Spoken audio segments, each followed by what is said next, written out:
എനിക്കൊരിക്കലും ഇതൊരു മാധ്യമ സ്ഥാപനമാണെന്ന് എനിക്കൊരിക്കലും തോന്നിയിട്ടില്ല. കാരണം ഇവരുടെ ഇതുവരെയുള്ള ചരിത്രങ്ങൾ, അല്ലെങ്കിൽ ഇവരുടെ ഒരു ശൈലി, ഇവരുടെ ഒരു രീതി, അതൊക്കെ നിങ്ങൾ ഒന്ന് എടുത്ത് പരിശോധിച്ച് നോക്കിക്കഴിഞ്ഞാൽ നിങ്ങൾക്ക് മനസ്സിലാവുന്നതാണ്. പച്ചക്കള്ളങ്ങൾ മാത്രം പടച്ചുവിടുന്ന ഒരു കുറച്ച് അധികം പേര് ഇങ്ങനെ ഇരുന്നിട്ട് ഒരു റൂമിലോ അല്ലെങ്കിൽ ഒരു ബിൽഡിങ്ങിലൊക്കെ ഇരുന്നിട്ട് അവിടെ ഇരുന്ന് ചെയ്യുന്ന തെമ്മാടിത്തരം, അത് മാത്രമാണിത്. ഇതിപ്പോ ഇവിടെ കേരളത്തിൽ പിണറായി സർക്കാർ ഭരിക്കുന്നത് കൊണ്ട് ആ പിണറായി സർക്കാർ എപ്പോഴും സംഘപരിവാറിന് എതിരായതുകൊണ്ടും ആ പിണറായി സർക്കാരിനെതിരെ എന്തെങ്കിലുമൊക്കെ ഇങ്ങനെ പടച്ചു വിട്ടുകൊണ്ടേയിരിക്കണം.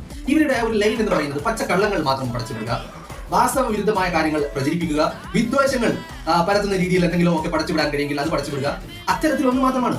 പിന്നെ ഇത് സംഘപരിവാറിന്റെ ഒരു സ്ഥാപനം ആയതുകൊണ്ട് തന്നെ ഈ സംഘപരിവാറിന് വേണ്ടോടുള്ള ചൊറിച്ചില് അത് കുറെ കാലങ്ങളായിട്ട് തുടങ്ങിയതാണല്ലോ. എന്ന് മുതൽ ഈ ഊര് ചുറ്റുന്നവന്റെ നാട്ടിൽ എന്ന് പറഞ്ഞിട്ട് തുടങ്ങിയതാണല്ലോ. അപ്പോ അത് പ്രധാനമന്ത്രി നരേന്ദ്രമോദിയെ കടുത്ത ഭാഷയിൽ വിമർശനങ്ങൾ കൊണ്ട് മൂടിയത് മുതൽ വേണമെന്നും സംഘപരിവാറിന്റെ കണ്ണിലെ കരടാണ്.